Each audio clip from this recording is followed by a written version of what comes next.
For nearly a week, police have been using water cannons and tear gas to disperse protesters. Demonstrators are firing fireworks at officers. Barricades are also being built on the central boulevard of the Georgian capital. It is extremely important for me to be here because we are fighting for our democracy, for human rights, for human dignity.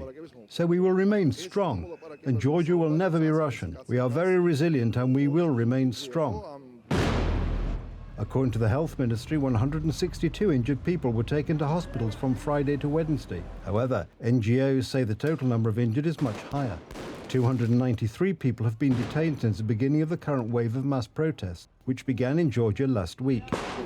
Actually, we have no other choice. I'm always in favor of negotiations, but how can we negotiate when 100,000 people have been protesting for several days and no one is listening? There is no response from their side. The opposition and pro-Western president accused the ruling party of rigging October's parliamentary elections with the help of Russia. Mass opposition protests took on a new dynamic after the ruling party's decision on Thursday to suspend accession talks with the European Union. Extremely important for me to stand here because we are fighting for our democracy, to protect human rights, human dignity, our democracy. The Georgian Legion, which is fighting the Russian army in Ukraine, has denied rumours that it would return to Georgia to take part in anti-government protests because, its commander says, the pro-Russian government would turn them over to the Russians. As militaries, we are hoping that Georgian government will not shed the blood. They will not start shooting their own citizens, and they will do the right thing and just quit the politics. 300,000 men in the street. And it's not only Tbilisi now active with...